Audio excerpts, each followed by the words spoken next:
The night the system moved my wife's flight from Gate 22 to Gate 9, my son's iPad dinged with a standby pass to Chicago. At the same time, Tasha texted me an Atlanta hotel voucher with metadata that read like a broken compass. I stared at three truths that didn't fit together and felt something inside me slide off its bolts. I'm Eli, 35. I supervise baggage crews at Charlotte.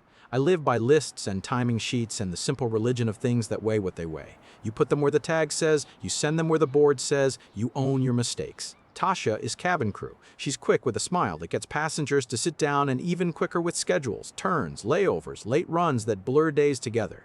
We met in this airport, we got married with a gate change as our first dance. We laughed back then. The system moves you move with it. That's Jarlight's Jarlight's Jarlight. The gate swap flashed on the dispatch screen at 2311, a push alert from ops. Her cruise flight off G22 reassigned to G9 because a jet bridge wouldn't behave. That happens. G9 is a short walk down the main concourse. Then Miles's iPad, his hand-me-down from Tasha, synced its cloud. Standby confirmed CLTORD, night flight to Chicago, right over the blue bubble that said ATL hotel voucher attached. The voucher PDF said Atlanta. The geotag data inside said nothing at all, like it had gone through a blender. The room hummed like a freezer. I didn't breathe for a count of 5. Duke glanced up from a stack of pink tags. "You good, boss?" "Gate swap on G," I said, and my voice sounded fine. My hands didn't. Gate swaps are noise in our world, but they also tell the truth. Planes don't lie, they're either at a gate or they're not. And Tasha's message. Lights out in ATL clashed against the blue light on that standby screen like a fork dragged across a plate. I sent a thumbs up to her text because the muscle memory is deep. Then I did what I do when things shift under my feet. I went walking. The airport at midnight is a different animal. The big announcements go quiet. You can eat your thoughts in the echo. I passed G22 and watched the jet bridge with its service cones and a mechanic's boots sticking out from the underslung guts. G9 had a slow-moving line of boarding passengers and a cluster of crew in navy coats, their black roller bags stacked like a trust fall. A captain I recognized, tall, hawk-nosed, clipped gray hair, checked his phone and lifted it toward the service door. His name is Graham, though everyone says it fast, like a word they don't want stuck to their tongue. I had only nodded at him 3 times in my life. My own phone buzzed in my pocket. Crew chat preview. Same plan, meet a crew bus. I didn't belong in their chat. I wasn't in it. The words came from a screenshot Duke had sent me earlier that week when they were clowning about a flight cancel. Crew jokes, a lot of eyes. A captain named Graham had typed, "Same plan, meet at crew bus." It was a joke then. It wasn't now. I walked back to dispatch and sat in the second chair. I kept the radios going. I sent carts to B-17 and 2 to E. I said copy to a handler who used my name like he needed me to anchor him. The city outside the glass slept wrong, all orange. Miles's iPad screen stayed on in the corner of my eye, a square of blue sky lying about Chicago. By WZ 3, the wheels in my head were grinding. I have a bad habit when I'm stressed. I line up evidence like luggage and see what fits. I remembered a Saturday in May, one of those long layovers when crews go feral and everyone goes to the same barbecue place on South. Tasha had come home at 3 a.m. with smoke in her hair and a smile that didn't quite touch her eyes. She told me I worry too much. She put my hand on her cheek. She fell asleep with the lamp on. That memory sat down next to the screens and stared at me. When the quiet got too loud, I stepped into the security corridor. SIDA Access, our carded world behind the customer spaces, clicked as a cleaner pushed a cart through. SIDA is a gatekeeper with a long memory. It logs every swipe, every door. Most nights, I never think about that. Tonight, it felt like a ledger I could actually balance. Rita had the overnight at the internal checkpoint. She's 50 if she's a day, hair like polished steel, voice like gravel slung with honey. "You doing laps, Eli?" "Looking for a ghost," I said, and regretted it. She read People for a Living. It flickered in her eyes. "We got a few of those." "You got a minute?" I asked. "For you, I got 5. I didn't tell her the whole story because there are lines, even in a place full of lines. I told her I needed to check a corridor record because we had a possible routing issue through the G connector. That was true in its own crooked way. She checked the log with 2 keystrokes that always feel like a magic trick. "What badge?" "Tasha Ramsey." My mouth was dry. Her last name used to taste like salt and cake. Rita scrolled. "Shift in at 20,020 through the crew door by B. Out of break room 3 at 20,058. Hang on." She tilted the monitor so I could see. Exit to G connector at 20,012. Door 5. That's toward G9, not 22. She go back? Doesn't look like it. Could be a reroute. Gates move like chess. She squinted at me. You owe me a coffee if this turns into paperwork. I'll get you a thermos, I said, and my heart was a fist. I went back to dispatch and shut the door. I didn't do the thing you're thinking I did. I didn't scroll through her messages. I didn't AirTag her suitcase or track her with a friend's Find My. I didn't because if I started, I wouldn't stop. I looked at what the airport had told me and tried to breathe through the thought. She said Atlanta. Her badge said G9. The standby said Chicago. The captain said crew bus. At 01020, I took my break in the staff room, which always smells like reheated pasta and lemon cleaner. There's a futon that no one should sit on. I sat anyway. My thumb opened an app I don't open anymore because it always shows what I don't want to see. Health. Tasha had said it so. Miles's iPad pulls our family's shared step counts and sleep. I never disconnected it after we gave him the iPad. Habit is a rope you don't know you're tangled in. Her heart rate chart of the day blinked in soft red, around 2037 a.m. A spike that didn't belong in sleep. Could have been stress. Could have been a nightmare. Could have been anything. The stupid red line doesn't tell you context, it just shouts timing. I put my head in my hands and felt the first full tremor take me. In my chest, a hollow ache like altitude. My mouth tasted metallic. I remembered our son's weight the first time I held him, how Tasha had cried into my shoulder and called me love, like it was a name we'd invented. Then, the memory shifted to 2 weeks ago, her eyes sliding when I asked about a delayed turn. I told myself everyone's eyes slide when they're tired. I went back to work because that's what I know how to do. Duke was waiting by the roller. You look like a guy who saw a ghost, he said. 2 ghosts, I said. He lowered his voice. You want me to cover if you need 10? I need the truth, I said. That I can't lift, he said, and made a face that tried to be a smile.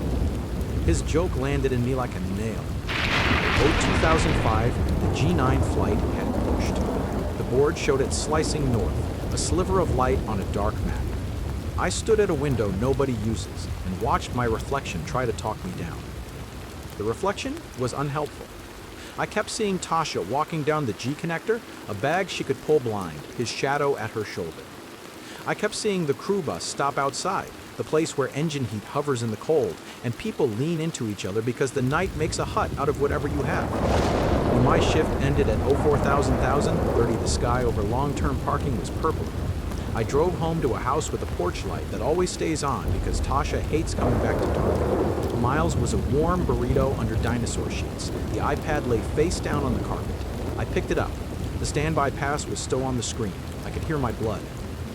I made coffee I couldn't drink. I watched the stove clock grind toward the hour you can call someone without being a monster. At 07,005, my phone lit up with a text I could have written for her. Long night. Got in crazy late. Slept an hour. Headed to crew lounge. ATL, I typed. ATL, she typed back, and added a heart that felt like a sticker on a cracked windshield. I drove Miles to school. He asked if I could pick him up early because the art teacher promised they could bring home their clay animals if they finished glazing. I told him we'd see.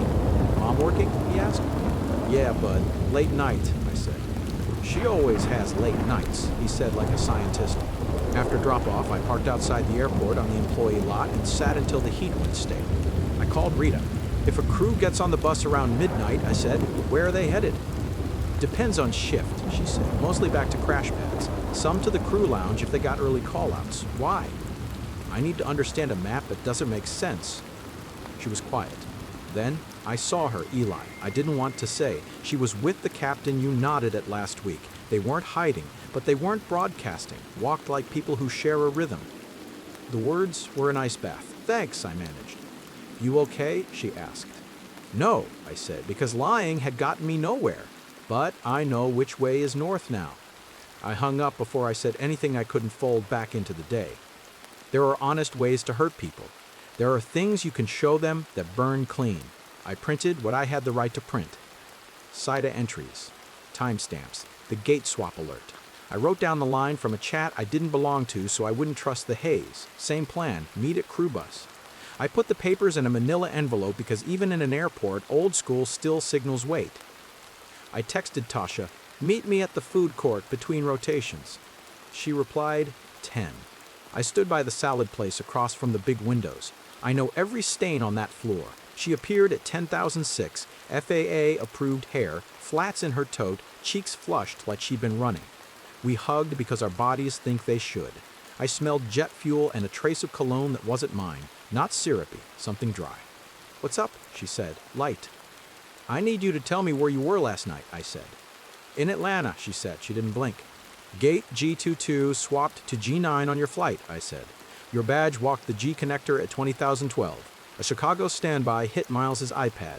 Your captain typed same plan, meet a crew bus. The voucher's metadata is junk."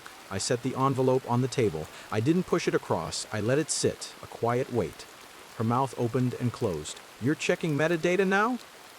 "I'm listening to the building I work in," I said. "It knows where you went." Her face did a thing I hadn't seen, a flicker that looked like relief and fear having a wrestling match. "We were together," she said. The words landed flat. "It's not what you think." "Then tell me what it is," I said. My voice was a thread. "It just happened," she said. Captain Graham, he's been supportive, and with our schedule." "Don't say schedule to me," I said, too fast. People turned. I pulled it back.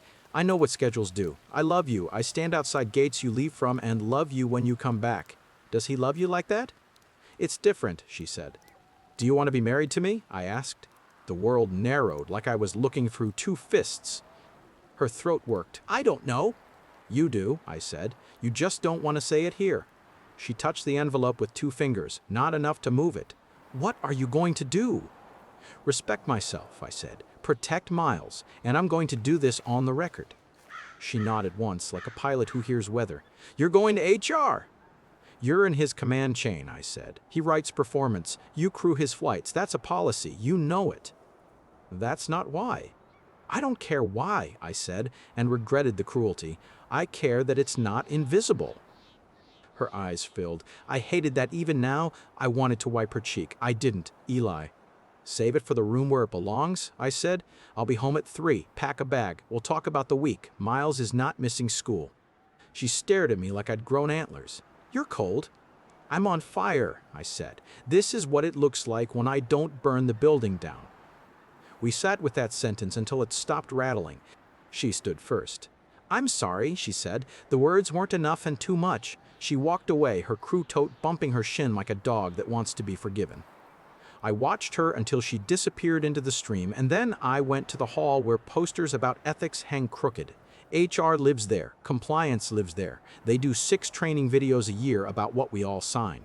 No relationships in direct lines of authority. No exceptions. It exists so planes stay safe and so lives don't swirl down drains. They don't have to. The room was too cold. The coordinator's sweater had cartoon pumpkins on it. "How can I help?" she asked in a voice meant for calmer people. "I need to report a conflict of interest relationship," I said. "Captain Graham and flight attendant Tasha Ramsey." She blinked. "Your wife?"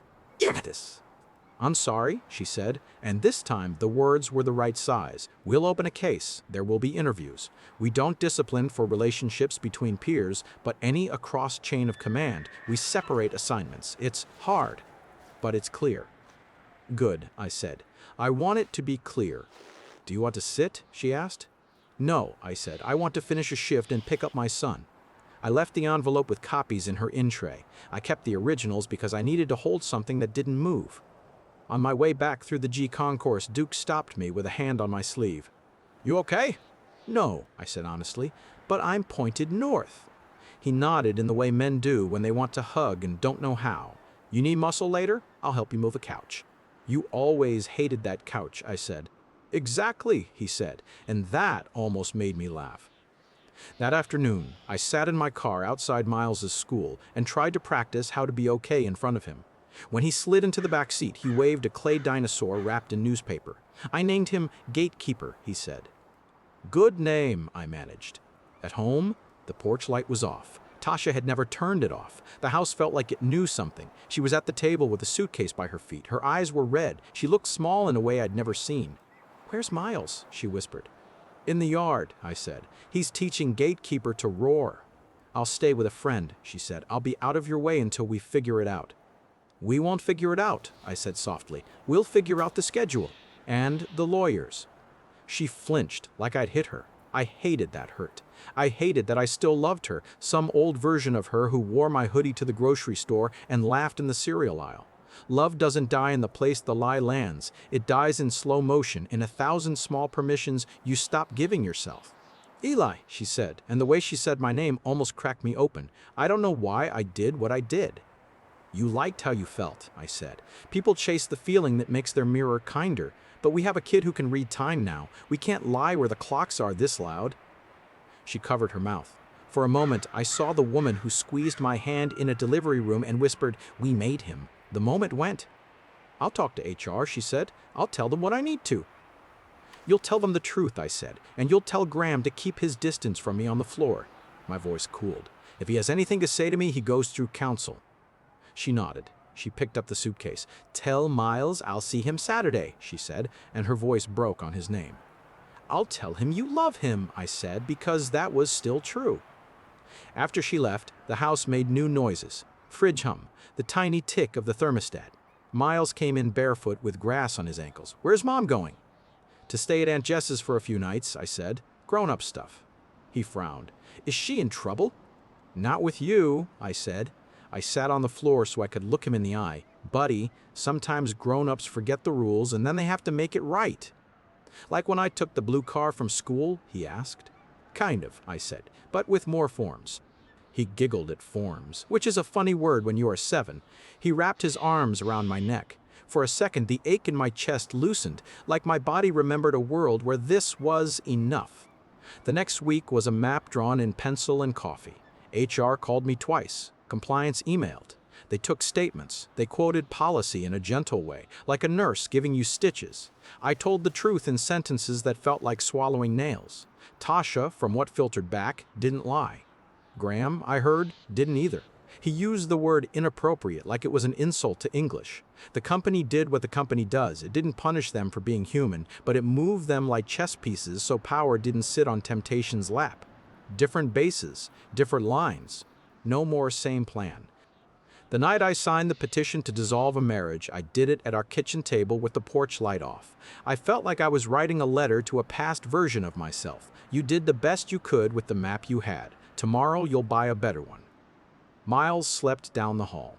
His dinosaur dried in the laundry room, a small blue lump with brave teeth. I cried in quiet like a man who has to wake up at 5. Tears don't make you late if you schedule them. Graham came to find me once in the hall near the crew lounge. He looked like a man who'd aged 2 years in 2 weeks. He held up his hands like he was approaching a dog who might bite. "Eli," he said. "That's not my name to you," I said. "I just want to say." "You will not say a word to me," I said, and the calm in my voice startled us both. "You will not address me in the building. You will not look at my son if you see him. You will do your job. I will do mine. We will pretend you're a temperature and I'm a wall." He swallowed. "Understood." "Good," I said. "Keep it that way." Rita brought me coffee in a thermos the next morning and accepted my thanks with a shrug. "You owe me nothing," she said. "You did the right thing, and I'm saying that as someone who's watched 1,000 wrong things skate by at 2 a.m. "Do you ever get tired of watching doors?" I asked. "All doors are the same door if you stand there long enough," she said, and smiled a real smile. Duke helped me move the couch he hated.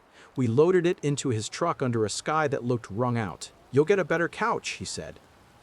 "I don't care about couches," I said. "You think you don't," he said. "Wait till you sit on one that doesn't groan like an old man." He stayed while I built a bookshelf I didn't need. Some men bring beer, he brought screws. We didn't talk about Tasha for a full hour. Then he said, "Was there ever a time you thought it could be saved?" "Yeah," I said. "In the seconds before she sat down at the food court, in the 5 inches between my hand and that envelope." "You're still a good man," he said. "I believe it in waves," I said, "but thanks." On a Tuesday, I stood in the early light by the curb at Miles's school and watched him run back because he forgot his lunch. He waved with a grin that made my ribs ache and disappeared through the blue doors. I looked at the other parents, tired eyes, coffee cups, the quiet bravery of people who got up and tried again. I used to think my job was to keep everything moving. Now I think my job is to stand still where it matters. Tasha and I found a rhythm that didn't ask either of us to set ourselves on fire. We talked through lawyers and DocuSign links and a calendar with squares as small as our patience. She cried once on the porch when she came to pick up Miles. She said, "I made the worst kind of mistake." "You made a choice," I said. "Then you made another. The worst thing would have been to keep choosing the lie." She looked at me like I'd given her permission to hate herself less. "You still think I'm a good mom?" "I think you love him," I said. "That's the thing that doesn't swap gates." The divorce moved like a slow conveyor. It dropped us where it drops everyone, into a space you didn't choose and now have to furnish. I set up a morning route for Miles with sticky notes on the fridge: shoes, lunch, folder, kiss. We were never late, not once. I learned to braid a rough version of meat. I learned the art of packing 2 snacks instead of 1. I found that my anger was a thing I could put down when there were library books to return. Sometimes at night, when the house was a quiet we hadn't earned, I let myself remember the good in her.